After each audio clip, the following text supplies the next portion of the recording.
Alors, nous avons ainsi quitté le terrain politique pour le milieu de l'enseignement et plus précisément de l'enseignement supérieur.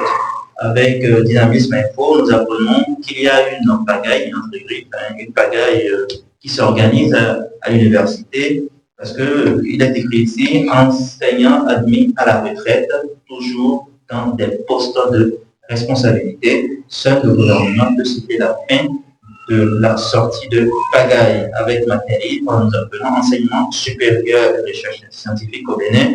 Des retraités refusent de partir. La ministre demande au CODIR de faire respecter la loi. Ici, nous avons affaire à des intellectuels de haut niveau. Mais qu'est-ce qui peut quand même provoquer ce cramponnement illégal à ce poste, normalement, qui nous aurait dû quitter depuis longtemps? Alors, il faut rappeler que, comme l'avait dit, on parle d'intellectuels. Et je voudrais dire, il y a l'éthique et la déontologie de leur métier qui leur impose une certaine conduite, vous savez. Et cette même déontologie, cette même déontologie voudrait que une fois la limite d'âge atteinte, il va falloir quand même faire valoir ses droits à la retraite, vous voyez. Donc, il y a des irremplaçables. Il n'y a pas d'irremplaçable parce qu'il n'y a pas d'indispensable, vous le savez. Il y a toujours plus jeune que soi et plus jeune que soi, voilà, avec toute l'énergie qu'il faut, hein, tout le sang neuf qu'il faut pour faire mieux le travail. Et mieux, je le dis, et je répète, il faut quand même permettre quand même à ces jeunes docteurs qui sortent, quand même, qui sont là, qui sont au chômage encore jusqu'à l'heure où nous parlons. Il y a quand même la loi 2015-18 du 1er septembre 2017 portant statut général de la fonction publique qui stipule déjà que à chaque 1er octobre, tous les enseignants qui ont déjà atteint la limite d'âge puissent quand même libérer les locaux, libérer les fonctions et permettre quand même aux plus jeunes de venir faire le job et le travail. Vous voyez, comme on a déjà servi l'État et on a fini la période qu'il faut, c'est pas ce qui justifie le fait qu'on fasse feu de tout bois, hein, qu'on fasse même appel à des parrains politiques en griffe pour pouvoir quand même se maintenir à cause des avantages. Là, il y a un problème d'éthique qui se pose selon moi. Et il va falloir que l'État prenne les taureaux par les cornes. Et depuis le 26 septembre 2024, par exemple, le ministère a quand même solvé ses enseignants supérieurs quand même à libérer sans délai et les postes et autres. Mais jusque-là, ils continuent, ils sont toujours là, ils sont accrochés au poste à cause de ces avantages-là.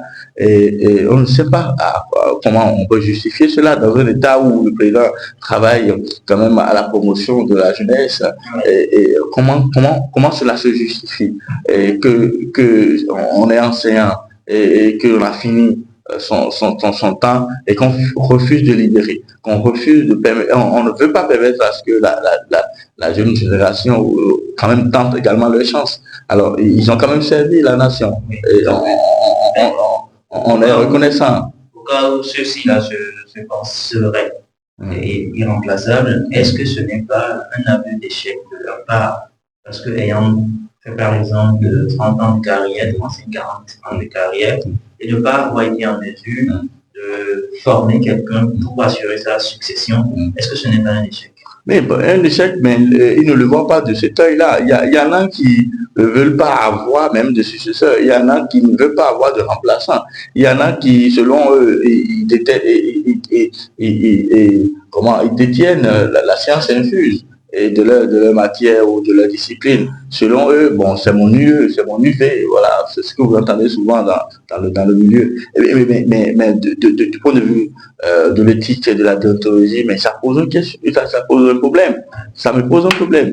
Et il va falloir quand même qu'on permette, comme je l'ai dit, à la jeunesse de faire ses preuves également, de tenter également sa chance dans ce secteur-là. Mais pourquoi, depuis que le ministère les a sommés jusque-là, on observe quand même malheureusement qu'ils sont toujours accrochés là au poste. Et ça veut dire qu'on continue de leur remettre les avantages, on continue de leur payer un salaire. C'est là le paradoxe. On leur demande de partir, mais on continue de leur payer le salaire. Et ils sont là. Et il y a également que cela serait en train de camoufler peut-être un désir ou bien la mauvaise volonté la volonté politique n'y est pas. Parce que la volonté politique voudrait qu'on recrute. Pas alors quand il était candidat, il a promis que au plus 2 ans, qu'il allait recruter de nouveaux professeurs dans l'enseignement supérieur. Le même problème va s'observer également au niveau du secondaire, vous le savez. Donc, il va falloir que l'État prenne ses responsabilités parce qu'ils sont là, on veut qu'ils partent, d'accord, mais pour laisser la place à qui? Qui on a préparé déjà pour rester là? Ils sont là, ils sont pleins, docteurs, à être au chômage. Mais est-ce qu'on a mis le mécanisme, on a huré l'appareil, le système pour que, de sorte que quand le doyen s'en va, que le jeune qui a suivi tout le temps le doyen prenne sa place et cela se fasse dans l'harmonie et dans toute la liesse qu'on aurait voulu. Que le gouvernement également tienne sa promesse en recrutant comme cela se doit. Et un peu partout. Est-ce que vous voyez? Donc, c'est ce que moi je peux dire rapidement. Responsabilité partagée. Tout à fait. Que vous avez déjà bossé tous les aspects de ce sujet.